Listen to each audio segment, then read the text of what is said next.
પાલિકાના ઇજનેર યોગેશ વસાવાએ પોતાની બદલી કરવા માટે ષડયંત્ર રચી પાણીની લાઈનનો વાલ્વ બંધ કરી દેતા 3 દિવસ સુધી 30,000 લોકોને પાણી વિના હાલાકી ભોગવવી પડી હતી। પાલિકાના રોડ પ્રોજેક્ટના નાયબ કાર્યપાલક ઇજનેરે 2 કર્મી સાથે મળી નવાયાર્ડના સરદારનગર લાલપુરા સહિત 30,000 લોકોને 3 દિવસ પાણીથી વંચિત રાખ્યા હતા। ઝોનમાં ફરીથી બદલી થાય તે માટે ષડયંત્ર રચ્યું હતું, જેનો ભાંડો ફૂટતા પોલીસ ફરિયાદ કરાઈ છે। નવાયાર્ડ કલાસવાના નાળાથી સરદારનગર લાલપુરા સહિત 30,000 લોકોને 23, 24 અને 25મી પાણી ન મળતા પાણી પુરવઠા અને ઉત્તર ઝોનના અધિકારીઓ દોડતા થયા હતા। તેઓએ ટાંકી જંકશનના વાલ્વ તપાસતા ફોલ્ટ મળ્યો ન હતો।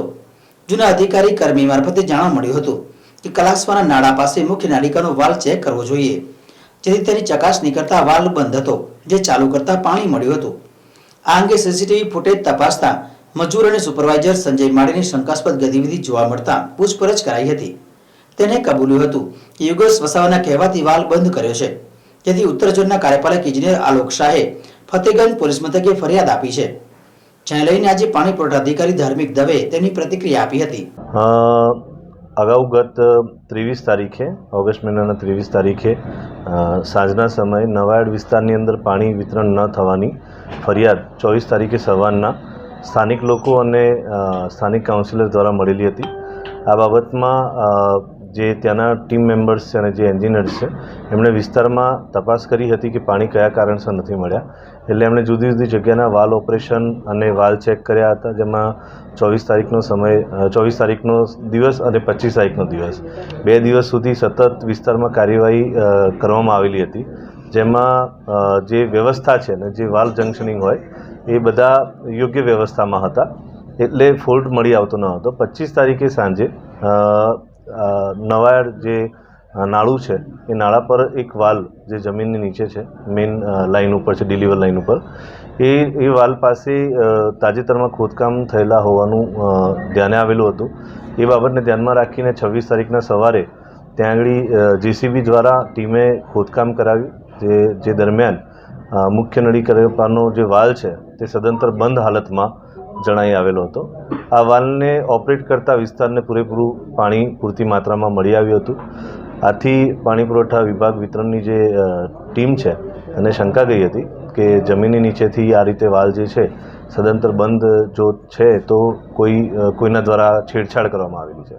આ બાબતે સીસીટીવી માધ્યમથી ચકાસણી કરતાં ત્યાં આગળ પાણી પુરવઠા શાખાના જ કાર્યવિભાગના જેસીબી ઓપરેટર છે જે ગુણવંતભાઈ, તેમનું જેસીબી ત્યાં આગળ કામ કરતું દેખાયું હતું અને તેઓની સઘન પૂછપરછ કરતાં તેમણે તેમની સાથે પૂનમનગર ટાંકીના જે મજૂર છે એમનું નામ લાવ્યા હતા અને એમના કહેવાથી આ કામગીરી કરી છે એવી સ્પષ્ટતા કરી હતી, જે આધારે પૂનમનગર ટાંકીના મજૂર અને હેલ્પરની પૂછપરછ કરતાં તેમણે જે નાયબ કાર્યપાલક ઇજનેર છે તેમની સૂચનાથી આ કામગીરી કરી હોવાનું જણાવ્યું છે।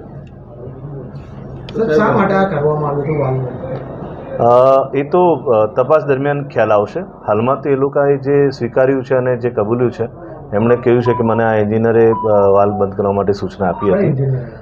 યોગેશ વસાવા કરીને જે ડેપ્યુટી એન્જિનિયર છે એમના સૂચનાથી કર્યું છે એવું એમને હાલમાં એમના સ્ટેટમેન્ટમાં જણાવ્યું છે। અગાઉ આ બાબત કયા કારણસર કરવામાં આવી છે અને કોના કહેવાથી કરવામાં આવી છે અને કોના દોરી સંચારથી કરવામાં આવી છે એ બાબતે જે પૂછપરછ થશે અને જે વહીવટી કાર્યવાહી થશે એ દરમિયાન તપાસમાં આવશે।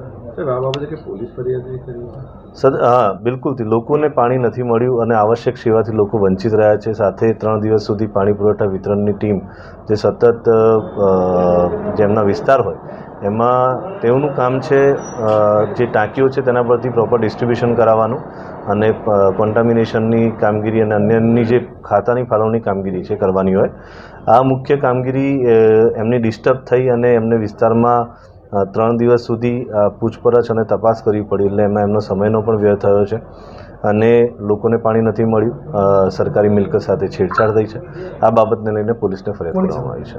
પોલીસને ફરિયાદમાં જેસીબી ઓપરેટર ગુણવંત, જે વાલ ઓપરેટર અને જે મજૂર છે એવા માળી અને નાયબ કાર્યપાલક ઇજનેર યોગેશ વસાવા, સીસીટીવીમાં ગુણવંત કરીને જે જેસીબી ઓપરેટર છે એ ત્યાં જતો અને કામ કરતો, કામ પૂરું કર્યા પછી ત્યાંથી રિટર્ન થતો દેખાય છે અને જે વાલ ઓપરેટર જે છે એ ભાઈ ત્યાં આગળ 2 વ્હીલર ઉપર આવતા અને વાલ બંધ કરીને રિટર્ન જતા દેખાય છે।